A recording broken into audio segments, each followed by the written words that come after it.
Hello. Hi, Um, nice to per see you virtually. yeah. You can call me Naven. Hi, Nathan. I wasn't sure how to pronounce your name correctly. I'm Olga. Hi. Hi. Uh, do I need to Professor Olga's or do No, I no, no. pronounce? Olga is fine. Olga is totally fine. Otherwise, I feel desperately old. No, that's fine. So, I just call you Olga. Yep. Olga is fine. Okay. Thanks. Okay. Thanks.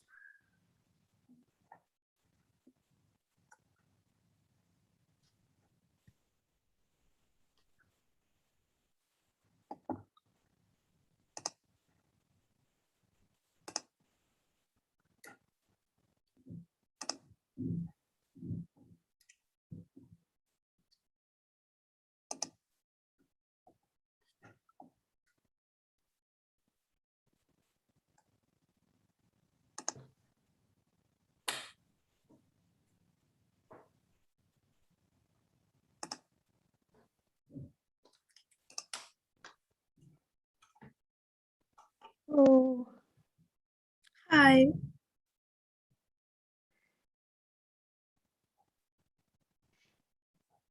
hi Olga, good to see Hi, you. Shia. Good to see you too.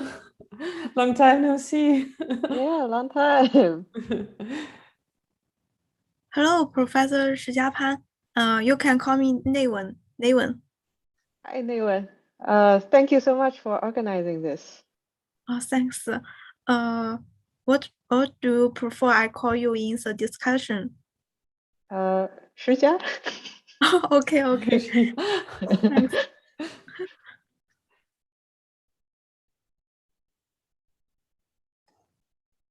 So everyone is joining through the Zoom, right? Not like the presentation that only authors are joining through Zoom. Yes, everyone can join this Zoom meeting. Sounds good. Mm.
Hello, Mariam, Karen. Can you hear me? Hi.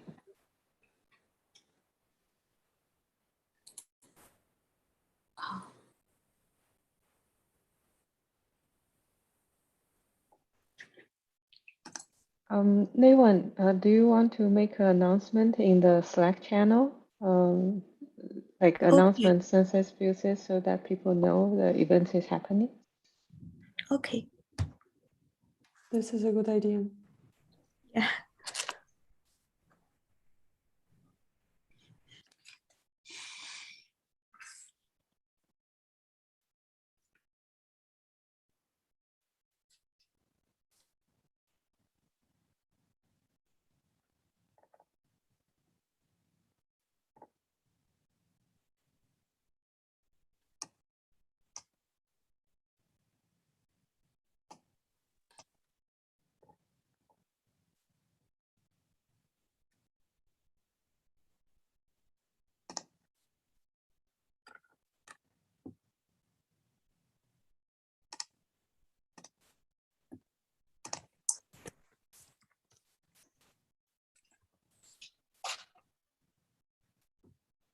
Hello, Dr. Mariam. Hi, sorry, can you hear me better now? Yeah, we can hear you. How can we call you in the discussion? Just Mariam is fine. Yeah. Okay, thanks. Now we will start.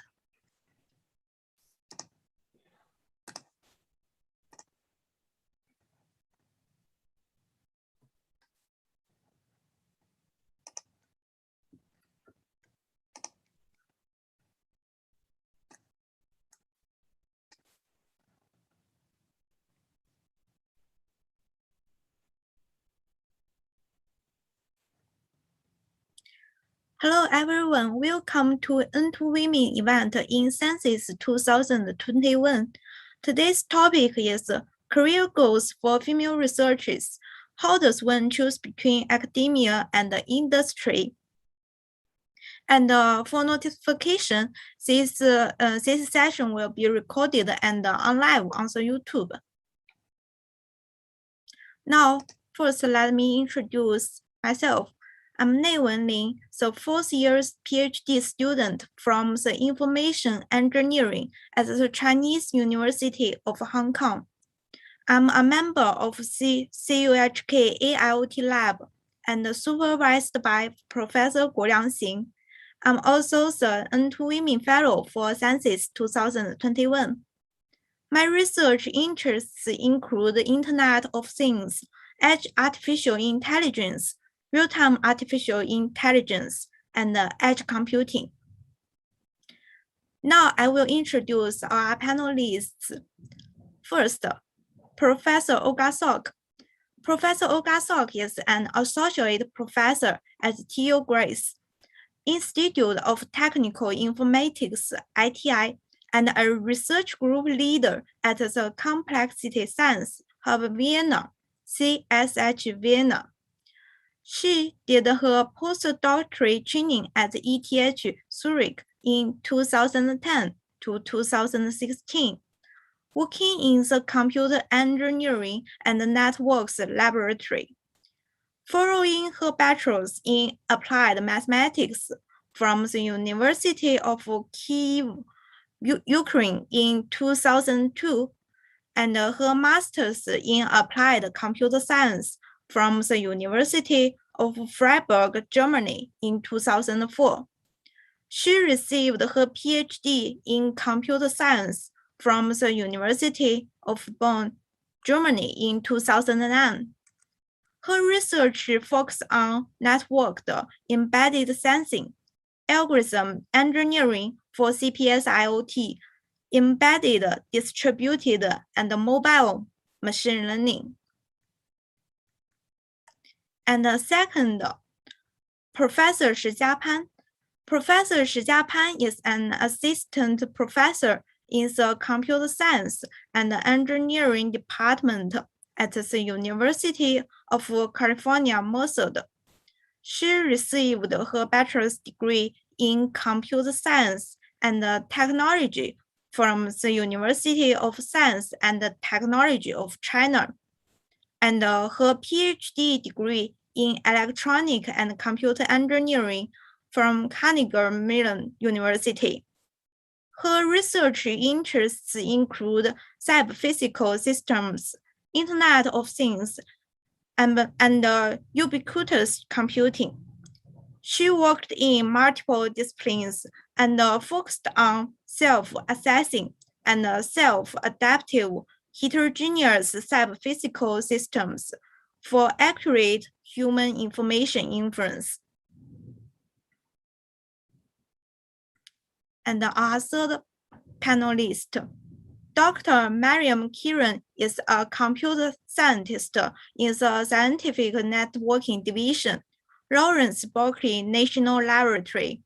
She currently leads the Artificial Intelligence for Networking Research Group, building solutions for operational network research and engineering programs. She received her PhD from University of Sheffield, United Kingdom. Her awards include the Royal Society Scientist in Westminster in 2015, 2017 USDOE Early Career Award, and the N2 Women Rising Stars Award in 2021. She is an active member of ACM and a senior IEEE communities.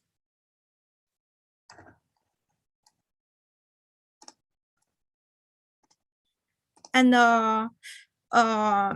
it's a pity that the third panelist will not attend this event because of some personal costs.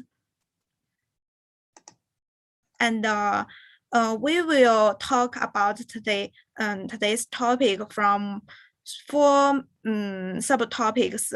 First, definition of academia, industry in engineering. Second, how to choose as the beginning of a career. Third, how to stick to a career. The last, career switching between academia and industry. And every attenders can put their questions on the Slack channel or the Zoom meeting room. We will have Q&A session after we talk about those questions. And we will select the questions from the Slack channels and the Zoom meeting room in the Q&A session. Now I will stop screen sharing so we can just like talk face to face.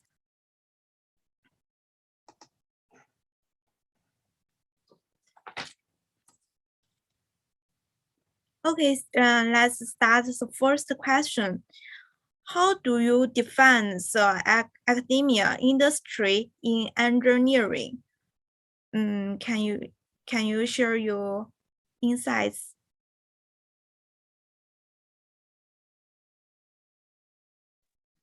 So who wants to go first? Why don't you go first, Olga? Okay, so from my perspective, just there are some facts that are not really on my webpage. So my bio presented here wasn't very accurate. I indeed spent 1 year in industry before I took on the assistant professorship position at Graz University of Technology. So from my experience, industrial research is mostly product oriented. Unless you're really in a pure research group, which is very difficult to actually join if you have never really seriously conducted research. So directly after your master or PhD degree, it's quite difficult to join such groups. So usually the problem statements that you get in the industry in the early career, especially, they are related to a product. And you have to solve it, basically, the problem that you get.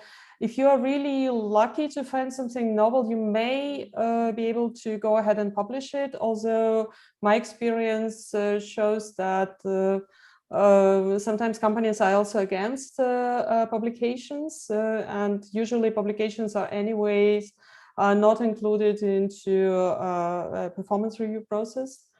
In academia, on the other hand, you can actually work on the more fundamental problems, I would say, and try to answer questions which would help building systems, not immediately, but in something like 5 to 10 years time. And from my experience, you have more freedom in academia, so you can dream big. And this is something I like. This is why I actually ended up in academia after all my switching back and forth experience. Yep. But on the other hand, I can also say that you find great creative people everywhere. So there are really smart and interesting people to work with in academia or industry. So from this perspective, there is no difference. But maybe someone else wants to a little bit share his thoughts or her thoughts and perspective. So I could go next. So I worked. So after my postdoc, PhD postdoc years, I did actually work in academia for. But then I was doing a lot of teaching and not enough time to do research. So at that time, I started to look for more research-oriented jobs. And now I'm working in a government lab where I don't do teaching. I only do research, but I have other management duties, which also take a lot of my time now. But I agree with Olga, you have more flexibility and more authority in academia where you can do your own research and your own problems, which you want to work on. In industry, you're kind of like limited. What can you publish, what you cannot publish. So that's one of the reasons why I haven't thought about going into industry yet. Maybe I would one day. But yeah, even government labs, I think, are a good solution, midway solution between the two, because you're also working with industries and academia. But now the world has kind of changed over the last few years. What Olga was saying, you can collaborate with everyone now. So it doesn't matter where you are. I think it's come down to the individual, how active he or she is to collaborate, make connections, and work on something together. And manage time is the biggest challenge we see in our careers at this point. Yes, I agree that nowadays boundary between the academia and industry is getting more and more blurry. We do have a lot of application coming from industry folks and potential a lot of funding as well. So for example, like Silicon Valley, you have a lot of startups. It could be autonomous retail, it could be autonomous vehicle, and those are all great applications, right? But for particular lab, it might be difficult that you want to run the entire business, but collaborating between those industry folks and like a research lab in the university is really just a good solution. So I don't really have a clear definition on what part of engineering counts as academia versus industry. It's really, and I think you don't need to worry about it as long as it interests you. Just go for it. Okay, thanks. So we will go to the next part. How do we choose at the beginning of the career? And this subtopic will about the beginning of the career. The first question is, are there any advantage of female researchers to choose between academia industry at the initial state of their career? And what challenge will female research meet in the start of their career?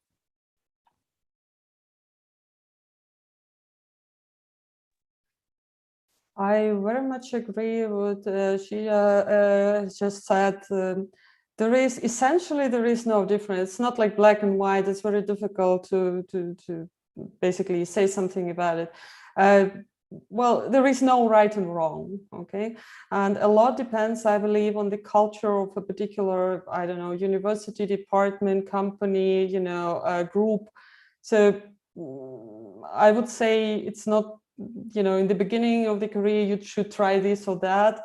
It's more like explore and make a decision where you want to stay as soon as possible, I would say.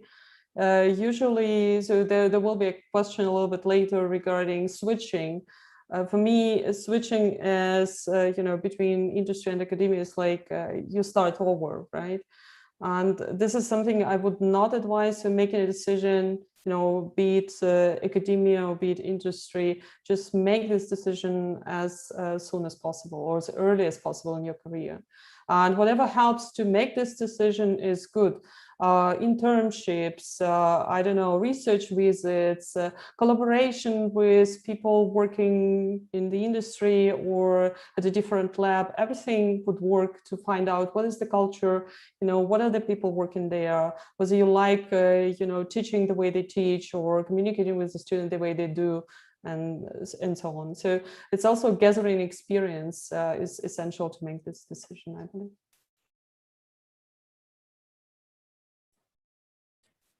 Yeah, I think internships are a great way. I've seen who do internships with us, who use them as an opportunity to make a decision whether they want to go into industry or universities to teach. So I wanted to say that to make this decision at the start of your career, so it varies from person to person. It depends on which stage of your life you are on as well. Because as female researchers, some of us have families and kids, which we also have to consider when we're making those career decisions. And then the other thing which I wanted to say is not to overthink it, because there's always opportunity to change your decision. So even if you decided to go into industry first and then tried it for a few years, didn't like it, you can start looking for opportunities in industry and move there. But yeah, I think we kind of put too much of pressure on ourselves to get it right the first time, although we shouldn't be. Now that I've experienced that, I shouldn't have put so much of pressure on myself. It depends on the person, and your thinking also changes over time. So, yeah. I'd like to add, sometimes it also depends on the market when you graduate. Like sometimes there's no position out there that year, and then what can you do, right? I think it doesn't matter where you start. For example, if even say you really want to go to one direction, and when you graduate you didn't get the chance, that's so what, right? It's still a career that you are building. It's not a job. It's not a particular position you are building upon. So building a career, it really doesn't matter where it is, as long as you're continuing doing good research. So I hope that relieves some of your concerns on which direction to go. Okay, thanks. I think you have already answered the second question. It's providing some advice for female researchers on how to choose at the start of their career. So I will just go to the third question. At the beginning of a career, female researchers may face some choice in life. So how can female researchers balance the choice of life and career? Can you give some insights?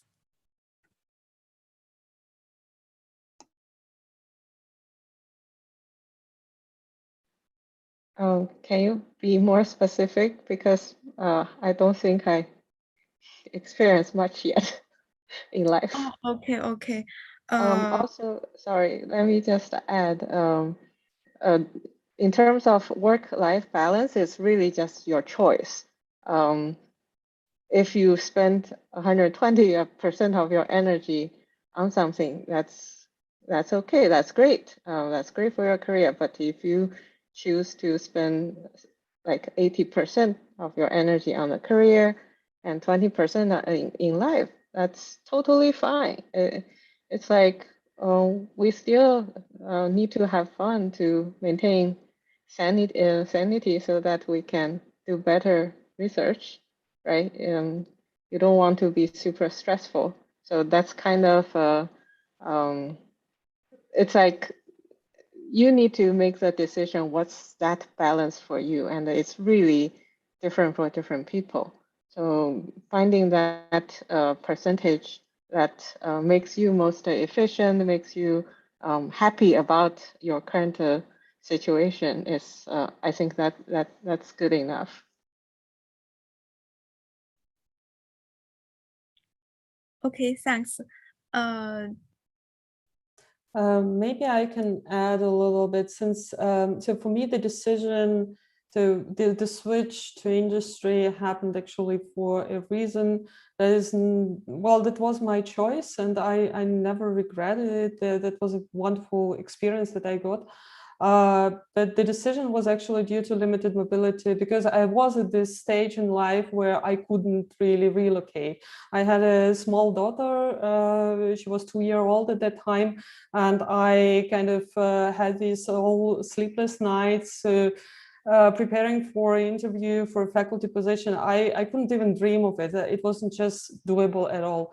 My husband had a position at that time that was not relocatable easily, so he had to switch job. It was really a difficult situation, you know, to make this move. And that was actually going to industry and trying industrial research was actually my choice. But it was due to limited mobility and not just, you know, changing careers just because I tried to explore something else. So I can imagine very well that career and life, I don't know, for me it's more or less a little bit, you know, a smooth transition in between somehow. It's all the same thing because I like what I'm doing. But I can imagine that there are stages in life where you have to consider constraints that are generally not there. It's just a particular period in time that needs you to, you know, to comply to these constraints. And well, it works. But also here, I believe what Shia said, you know, looking at this from very relaxed, like, okay, I can't relocate today, this is fine. Let's talk about this maybe in 2 years, because it's all fluid, it's changing, so it's nothing is set in stone. And you can restart, you can rethink, you can change things the way you want them to be actually a little bit later if there are some limitations that you can't overcome right now. So this is my experience that is family related actually. Yeah, so I think so I don't like, I'm not married or have kids yet. So for me, moving was easy when I made the decision to move from England to America for the job because I didn't have anything to tie me down there. But yeah, I would want to say second what Shuja was saying, because I was very stressed in the beginning. Like, you have to get everything right in order to become a good researcher, and I was in that caught in that wheel where you have to constantly keep moving and trying to do better. But now that I think I've kind of become older, I realized that I was stressing out too much at that time just to make sure that I was getting everything right. So yeah, so it depends on which stage of your life you are at. So I was working overtime and not spending any time with myself, for example, because I didn't have a family. I was spending all of my time in research and stressing myself out, not doing very well healthily by health or stuff. So I think now I've realized that you need to prioritize yourself and your health, and everything else comes second, because as long as you're healthy, then you can do well in your career or you can do well in your life, etc. So yeah, so what I do now is that I try to work less over the weekends or after hours, especially during the pandemic. It's become more difficult now because people are working more. But yeah, that's what I've learned, that the career life balance, it's actually very important, because it's not a sprint, it's a marathon. So you're not like working for just small bits and then relaxing. It's like a long term. So yeah, have a long-term goal of where you want your career to go, and then take it at your own pace on how you get there. And that's how you bring in. But yeah, prioritize yourself and your health before career would be what I would say, what I've learned. Okay, thanks for sharing. This is part of the beginning of a career. And the third part is how to stick to a career. This subtopic is about the long-term career, also long-term job. The first question is, how can female researchers stick to a long-term career in academia industry? And what's the big challenges they may meet in this procedure? Yeah. So by sticking to a career, you mean sticking to one organization or just our career in general? Yeah, sticking to an organization. So I would. So I think I've so because I've switched, so I moved jobs like every 2 or 3 years. I kind of moved because I felt like when you go to one organization, you've learned everything, and then there's nothing unless you're given the opportunity to grow and learn more. Then you would stay there. Otherwise, if you don't see any opportunities for you to grow, I would start looking for a job and switch. So you always have to make sure that, am I growing while I'm here? If not, then yeah, switch. So I wouldn't say, I wouldn't favor like sticking to an organization if they're not letting you grow. And Olga wants to say something. Yeah, I just want to say this is precisely my experience as well. So basically, at some point it saturates, right, the learning curve, and then you move on. This is precisely what I experienced as well. I also would like to add that I understood the question as actually sticking to a career decision and not to a particular organization. And towards this end, I would like to say, I believe important is to becoming part of a network, and so knowing people, making sure they know you, identify yourself with this network, have mentors, have colleagues, supporters, someone who maybe you talk to once a year, but somehow if you look back, you realize that you're doing this over 10 years already. So things like this is what makes you part of this network and makes you stick to that career. Be it in academia or industry, I believe the choice is really today, there is a wide range in between. So it's not really a black and white choice. Yeah.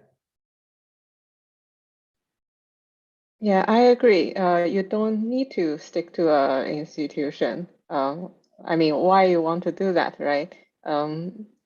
So the thing is about the research, the career itself.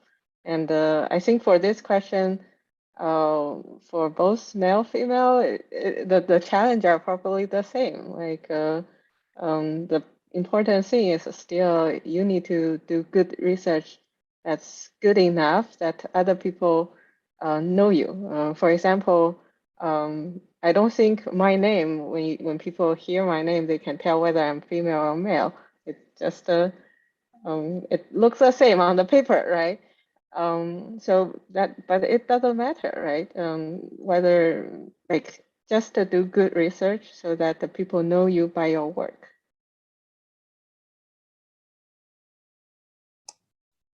Okay, thanks for sharing. It seems that we we have many opportunities, and if we want to stick to a career, it means we can stick to the research and let more people know us. The second question here is how to achieve work-life balance in the process of the long-term stick to a career. It means that if we have some family in certain location, and we may need to stick to an organization. So in this way, how can we balance the life and work?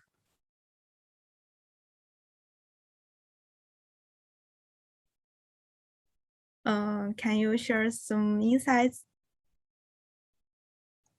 Maybe just a little bit from my side, since I'm the only one, if I understood, with a family, right? I have a wonderful child, a wonderful daughter, and it's quite easy to balance career and life, or because private life, because she's just there and she needs me. So I know the times when she's there and she needs me, and there is no other choice. So basically, this is the balance. So if once you have a career, a family is actually will steal your time anyways, or I mean in a positive sense. And I really enjoy it. I enjoy spending time with my family, with my daughter, with my husband. So we do stuff together, and this is something that I just know needs my time. So it's easy in a way. It's not easy at all. It needs a lot of discipline, but I know that there is time that I invest into my family, into my child, and this is great. Yeah, so it's like an 18-year-old project at least, right? So, that I'm currently working on. Okay, thanks. I think the work-life balance here, maybe life is not only refers to the family, but also the friends around yourself, and you have a team who enjoys life together. And if you have a lot of friends in this location, you may balance the work and life in this way. Definitely spending time with friends is good. I think I'm in that situation where you end up making friends with people who you work with, because you only know the people who you work with, basically. So that becomes your social circle. So that's there. Another thing which I've started doing is I do a lot of art projects, like I do pottery and like oil work or stuff like that over the weekends and stuff, to try to get myself away from a screen, basically. So not watching TV or anything. So just so that I'm either hiking or walking outside, just to make sure that I'm not looking at a screen constantly. So that's one thing which I try to do to balance my off work time. Another thing I recently did over the pandemic is get kittens. So they take a lot of my time now after work or during the day as well. Sometimes when they need food or any other thing. So getting pets is actually a very good way of balancing yourself if you don't have a family, which I know it's not the same thing, but something to work with. But yeah.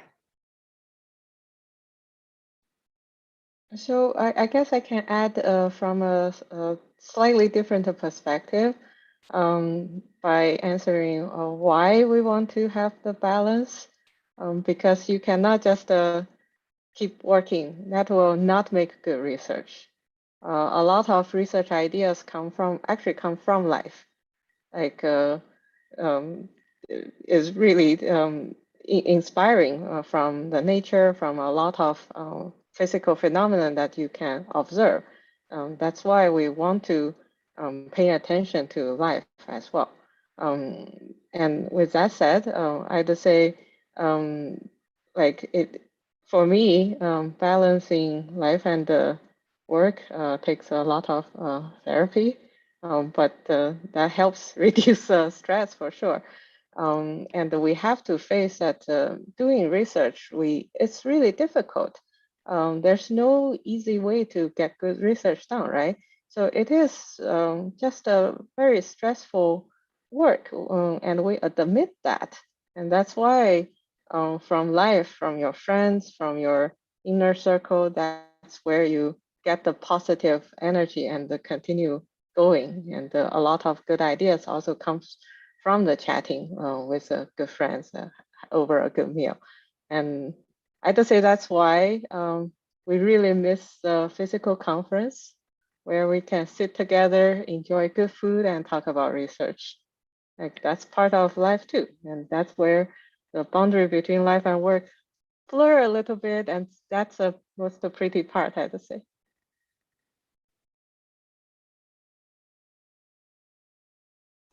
Yeah, thanks for sharing. And the next question is, do you have any suggestions for female researchers on how to stick to a career for a long time? Or we can say, do we need to stick to a research direction for a long time? No. Can you share your insights?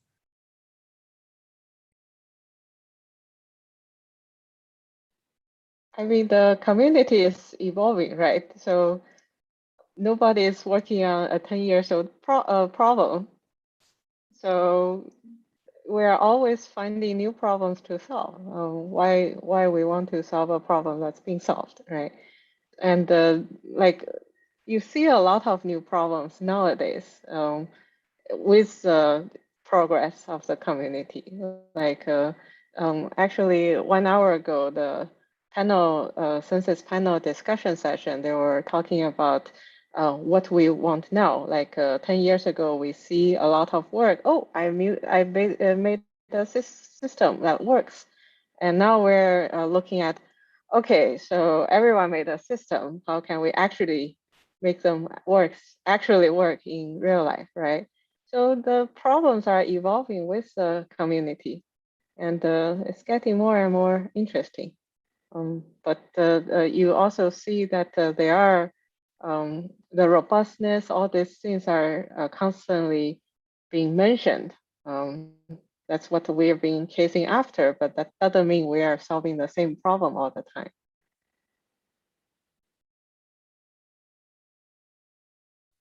Yeah, so to add to Shija's, so even now we can see in networking, we are seeing, so we started with machine learning, GPUs were becoming big, now people are moving on to FPGAs. So as computer scientists, we see technology constantly changing, has been for the last 50 years.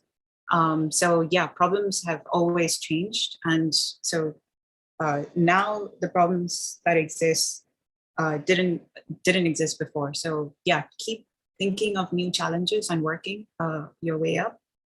The other advice I would give is to enjoy your work. Make sure, ask yourself the question, am I enjoying what I'm doing? If yes, then everything will come to you. Like the research questions will come to you, the solutions will come to you, etc. If you're not enjoying, then you'll constantly be hitting a wall. So that is something which I've started adopting, to ask if am I enjoying this particular research problem? If not, I switch to research problems. So which is, but yeah, as long as you're enjoying, then you're gonna make it and succeed.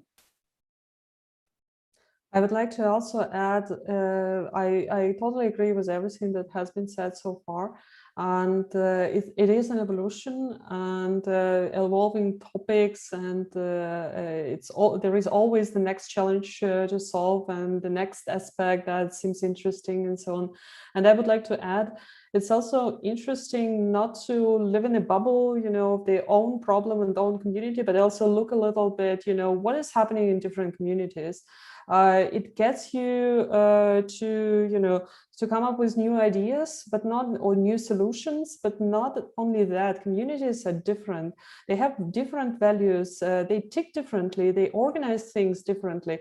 And there is so much to learn from each other there as well. So I believe it's not only the evolution, but you have to actively a little bit, you know, cherry pick some things and look a little bit outside of your comfort zone, of your research area. What is happening there? It's extremely beneficial actually in the long run. So no, please don't stick with only one question or one research topic. Look around. Okay, thanks for your suggestion. now we will come to the next part. It's more interesting. It's career switching between academia and the industry. The first question is, how could female researchers switch between the academia and the industry if they want to try more possibility? And could you provide some advice?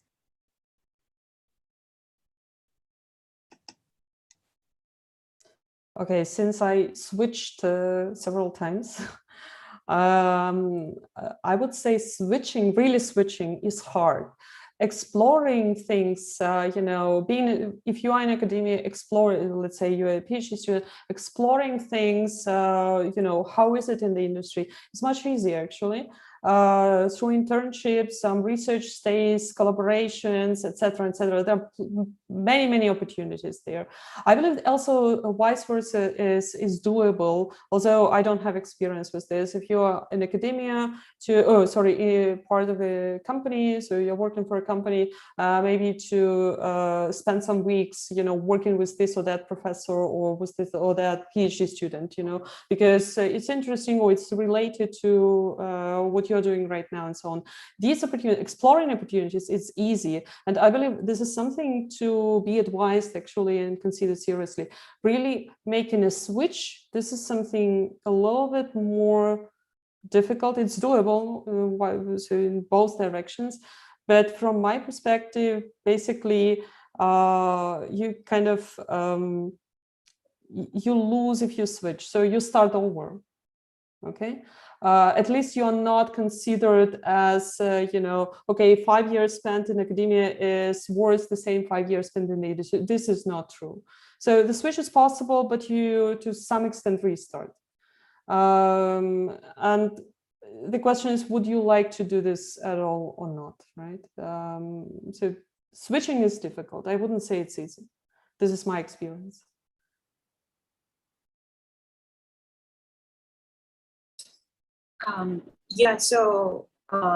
So I also switched research areas as well. So I started with high performance computing in my PhD, went on to do cloud computing, and now I work in networks and doing AI in networks. So what I've heard at the beginning is when I switched to computer networks, it'll take you 3 years to really establish yourself in any new research. And that counts for any organization as well. If you switch, have that at the back of your mind that it's going to take me 3 years. Give yourself 3 years to establish yourself where you are. And then you can make a decision whether you don't like it or switch. But yeah, Olga was right that somehow we're also, sometimes it seems like industry experience is counted more than academic experience, which I don't understand why. Yeah, so it's not the same. But yeah, so make sure that as an individual, you're delivering things which can be named back to you, like paper or software. So that is what you carry even when you switch, that your name is carried through those things. Yeah, and I haven't switched to industry, so I cannot answer more to this question.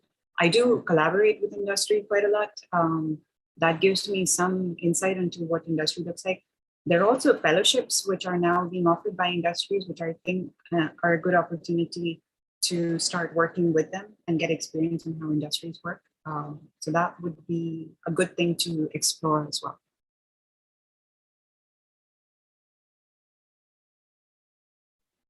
So I haven't switched.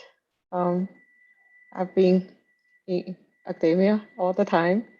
But I just say if I want to try to switch, there might be a lot of things I need to worry about. Say, what happens to your students, right? What happens to their career? Whether you want to wait for them to graduate, a lot of things.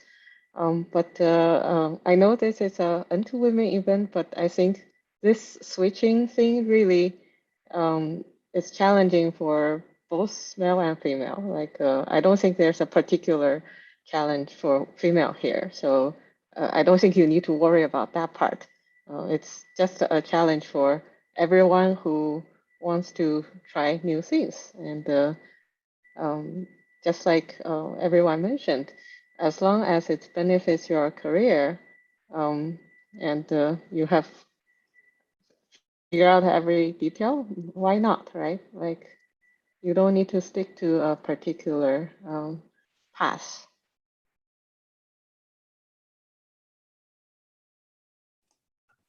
Okay, thanks. I want to surprise something. If we are interested in one research direction, and we found when we go into this way, and we found if the industry has more opportunities to do this research direction, it means we may have more powerful machines in the industry. So should we switch from academia to industry under this situation? Yeah, if you think you're going to contribute more to the field by switching to industry and getting that that opportunity of more data, more infrastructure to play, then because you'll feel like, oh, I'm gonna make a difference if I switch. I very much agree. It depends on what your goal is, basically. What is your what are you optimizing, basically? What is important to you? It's very subjective, basically, what the decision, the outcome would be.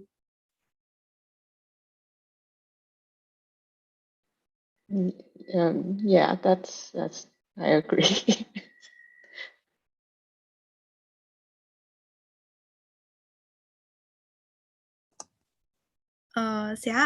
Another question about just career switch is also about work-life balance.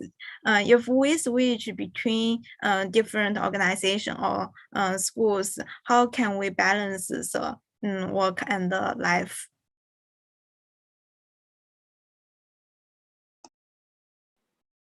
So I think for both this question and the previous question, you can answer by asking yourself, what do I really want? And I know this sounds like a very simple question, but I don't think a lot of people figure that out. So maybe ask yourself, what do I really want? And there's really no wrong answer. So I would even add to ask this question and to answer this question as soon as possible, because it makes really many decisions easier. You know, the more you postpone, what do I do with my career? Oh, I don't know, but I will focus on this and that first, you know, finish this paper, maybe do this and that, and then I will ask this question again. The answer won't be easier, actually, if you postpone the question. And so my experience is, it took me a while to realize that I belong to academia. And as I mentioned, I made the switches back and forth.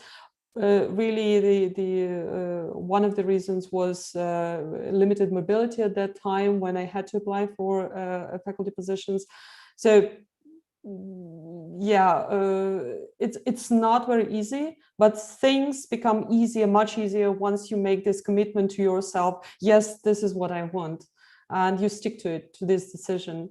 Many things just arrange around this decision, and then it's fine, it's relaxed. If you just postpone, you know, asking yourself this question honestly, it won't get easier. It will be more and more stressful. This is my experience, at least. But I don't know, maybe it's the age thing, you know, and after you make a couple of steps, you know, through your career, at some point you look back and you're like, okay, why was I so stressed in the beginning? You know, why didn't I actually notice this and that any earlier? Maybe, yeah, that's just something that comes with time. I don't know, but this is the way I look at things now, at least. Yeah, I think I agree with the panelist. So what I've learned is you have to become kind of like a self-therapist as well if you're trying to build a computer scientist career. What I want is a very difficult question, and it changes. Your answers change every month to week to year. So yeah, it's so always like, what do I want now, and how I'm happy now, and then the answer might change after some time. So don't stress too much. And yeah, self-therapy is a must for people to survive in this career, I think. And also having mentors actually has been a big help for me. Also through my friends. So we're building a friend community here, but also people who are experienced. I would always go to them with my questions. This is the challenge. Somebody said this. How am I supposed to react? That is like a must for young female scientists who are trying to come up in this field. So I would say that don't do anything. Start building mentors and your friend circle, like positive friend circle, because that's the thing which will help you survive.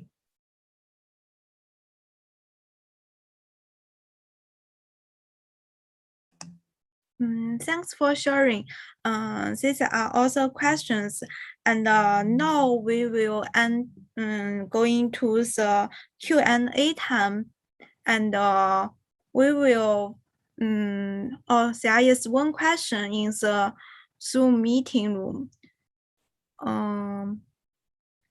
Can you give some insights on what networking topics can students pursue in research to be on top of the current trends?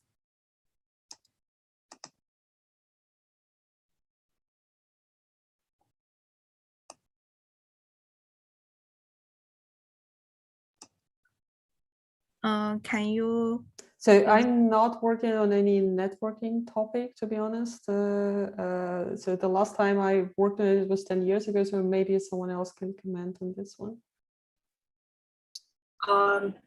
So there are two ways in which I do it. So one is I actually do follow tech news quite a lot to see what are the new technologies that are coming out. Although they're just to like at the back of my mind, I'm not like following that in particular. My main source to find out what the current trends are by talking to people. By talking to, for example, Shija and Olga, I'll mail them and say, let's go for a coffee or something. And then basically just sit and discuss what their challenges are and what they're seeing are the things. But yeah, also make contacts, talk to people and find out what the current trends are. So that's my main source of finding out. So I'd like to add something on, like, instead of on what networking topic in general, what research topic you want to pursue. Talk to people, attend conference, and remember we just talked about life-work balance. I think no one's life is perfect. And if your life is not perfect, build something to fix it, right? Then you have a research topic.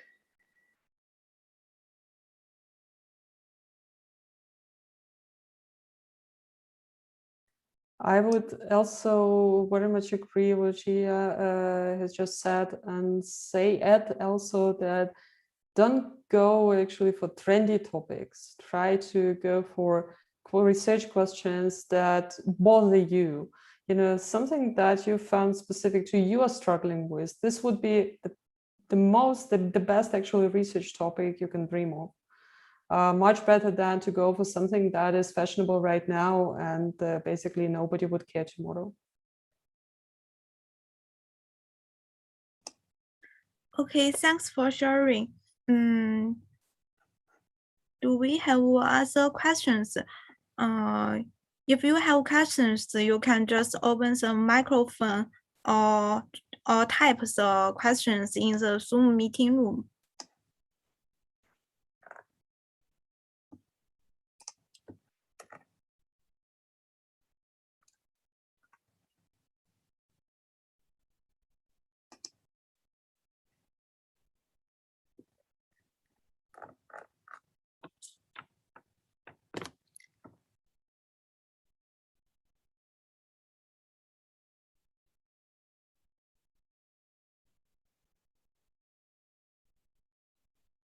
Okay, I think there is no questions. So we may need to end up the event now. Just for one more thing, just for advertisement.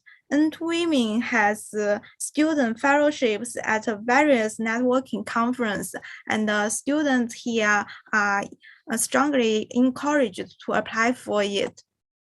Okay. Thanks for all the panelists and the audience. Thanks a lot. Thank you.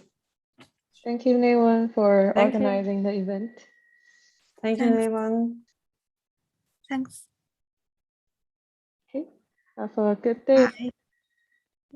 Bye.